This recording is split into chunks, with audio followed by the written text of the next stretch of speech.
नमस्कार एवरीवन, मैं रीति हाजिर हूँ फिर एक बार अपने नए ट्रैवलॉग के साथ, जो कि है मुरुदेश्वर शिव मंदिर के बारे में। मुरुदेश्वर भारत के कर्नाटक राज्य में उत्तर कन्नड़ जिले में एक शहर है, जहाँ है दुनिया की फेमस 123 फीट ऊंची शिव प्रतिमा, जो कि 3 ओर से अरब सागर से घिरी हुई है। यह दुनिया में शिव जी की तीसरी सबसे ऊंची मूर्ति है। साथ ही है यहाँ का पौराणिक मुरुदेश्वर शिव मंदिर। बेंगलोर से मुरुदेश्वर तक की दूरी लगभग 470 किलोमीटर है, लेकिन साथ ही गूगल मैप्स आपको यहाँ तक पहुंचने के लिए 3 रास्तों के ऑप्शन दिखाता है, जिसमें कि मैक्सिमम डिस्टेंस 540 किलोमीटर तक जाता है। हमने भी सुबह गूगल मैप्स के शॉर्टेस्ट डिस्टेंस और टाइम को फॉलो करते हुए लगभग 7:30 स्टार्ट किया।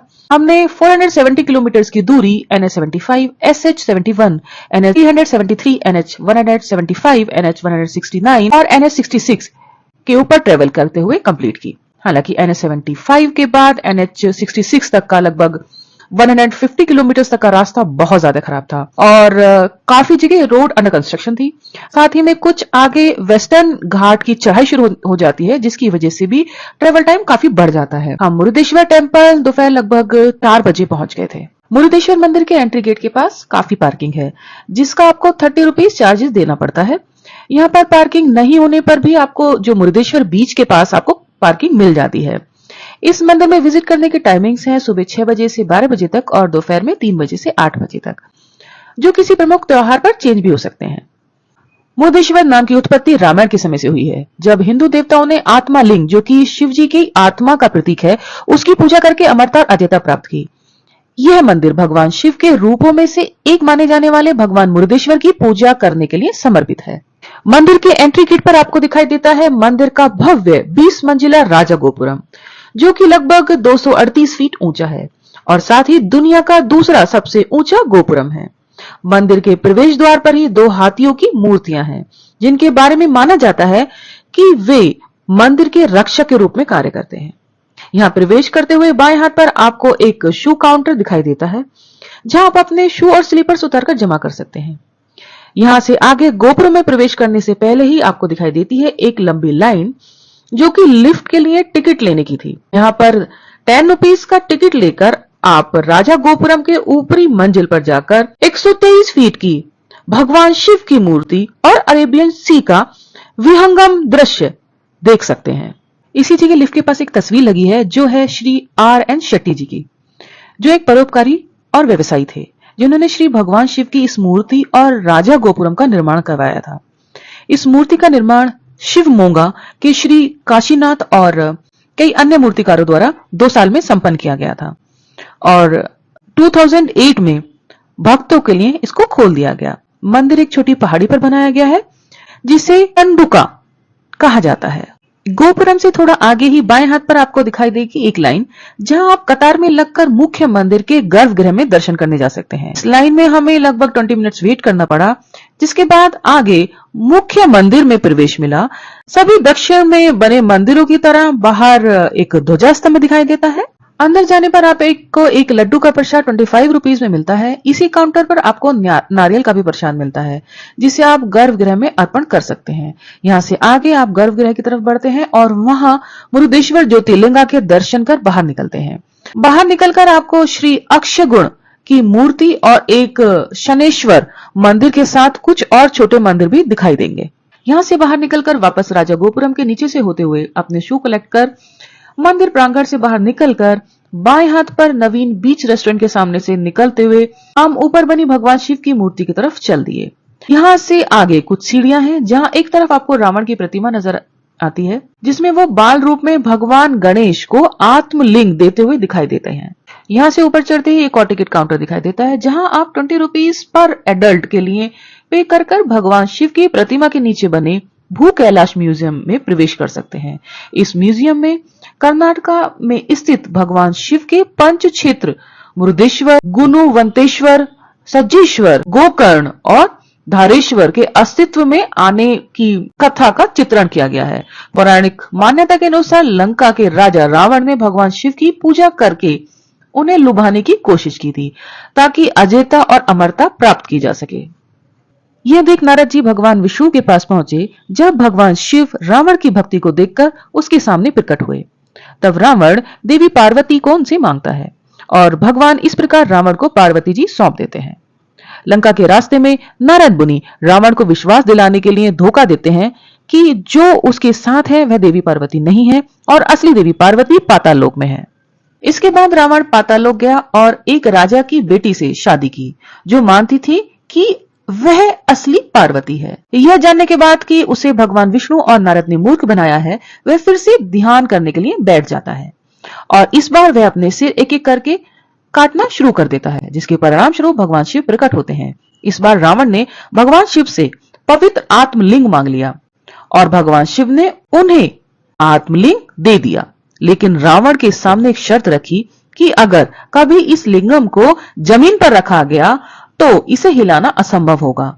इससे नारद जी को एहसास हुआ कि अपने हाथों में आत्मलिंग के साथ रावण अमरता प्राप्त करके पृथ्वी पर तबाही मचाएगा और इसीलिए उन्होंने मदद के लिए भगवान गणेश से संपर्क किया और उनसे आत्मलिंग को लंका तक पहुंचने से रोकने का अनुरोध किया। जब रावण लंका के रास्ते पर गोकर्ण के करीब था, भगवान विष्णु ने सूर्य के प्रकाश के प्रभाव को दूर करने के लिए अपने सुदर्शन चक्र का इस्तेमाल किया। इससे शाम हो गई, जिसके बाद रावण को अपने शाम के धार्मिक अनुष्ठान करने के लिए सोचना पड़ा। तभी एक ब्राह्मण लड़का उसके पास आया जो वास्तव में भगवान गणेश थे। रावण ने उनसे आत्मालिंग को तब तक धारण करने का अनुरोध किया जब तक कि वह अपने धार्मिक अनुष्ठान नहीं कर लेते और उन्हें इसे जमीन पर रखने से मना किया। गणेश जी ने यह कहते हुए आत्मालिंग को ले लिया कि वह रावण को 3 बार बुलाएंगे और यदि रावण उस समय के भीतर वापस नहीं आया तो वह आत्मालिंग को जमीन पर रख देंगे। रावण जब लौटा तो देखा कि गणेश जी ने पहले ही आत्मालिंग को जमीन पर रख दिया है। विष्णु जी ने भी तभी अपना सुदर्शन चक्र हटाकर भ्रम दूर किया और यह फिर से दिन का उजाला था। को लगा कि उसके साथ धोखा हुआ है और उसने भगवान गणेश जी के बाल रूप में आए ब्राह्मण के सर पर चोट मारी। उसने लिंग को उखाड़ने और नष्ट करने की कोशिश की। रावण द्वारा लगाए गए बल के कारण कुछ टुकड़े बिखर गए और पंच क्षेत्र मुरुदेश्वर, गुणवंतेश्वर, सज्जेश्वर, गोकर्ण और धारेश्वर में बिखर गए। मुरुदेश्वर में मुख्य देवता श्री मुरुदेश्वर लिंग है, जो कि मूल आत्मालिंग का एक टुकड़ा है और जमीन के स्तर से लगभग 2 फीट नीचे है।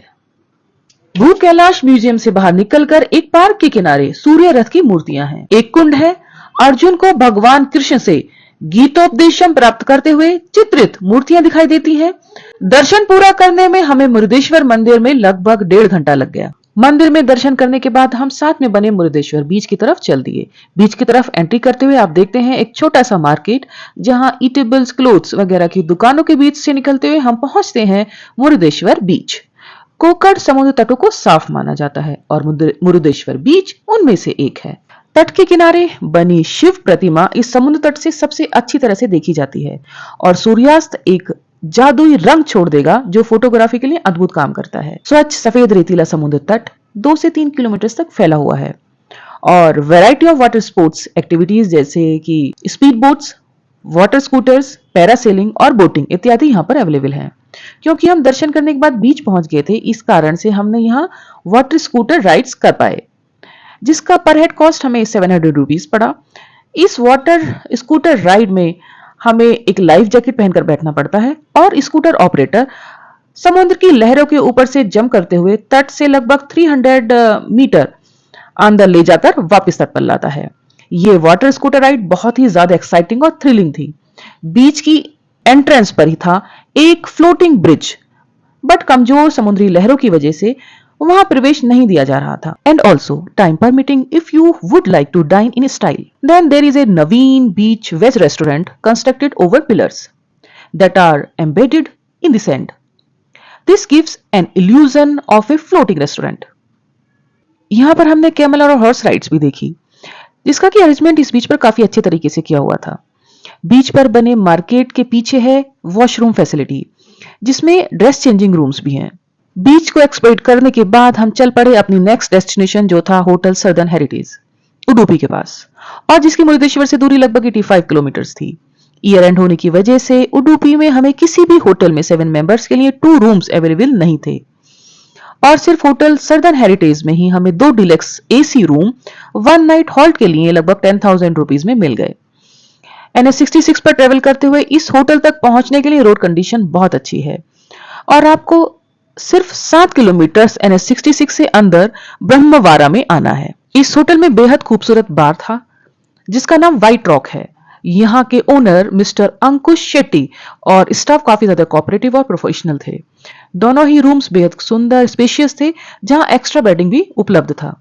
इस होटल की दूरी उडुपी से लगभग 20 किलोमीटर है और इस कारण से अगर आपको उडुपी में होटल अवेलेबल नहीं हो पा रहा है तो यहाँ की लोकेशन, एम्बियंस, हाइजीन, रूम्स और डाइनिंग इन फैसिलिटी को देखते हुए मैं आप सभी को रिकमेंड करूंगी कि होटल सर्दर्न हेरिटेज को अपनी उडुपी विजिट के लिए कंसिडर कर सकते हैं। इस होटल के फर्स्ट फ्लोर पर फैमिली डाइनिंग रेस्टोरेंट भी था और ग्राउंड फ्लोर पर छोटी छोटी डाइनिंग हट्स भी थी, जिनमें से एक हट में बैठकर हमने रात में डिनर किया। उम्मीद करती हूँ कि मुरुदेश्वर विजिट की जो डिटेल्स मैंने आपके सामने पेश की है वो आप अपनी उडुपी विजिट के टाइम में कंसीडर कर सकते हैं, क्योंकि मुरुदेश्वर मंदिर की उडुपी से दूरी लगभग 100 किलोमीटर है और मुरुदेश्वर मंदिर की सुंदरता और पौराणिक महत्व को देखते हुए आप यहाँ दर्शन करने का प्लान कर सकते हैं।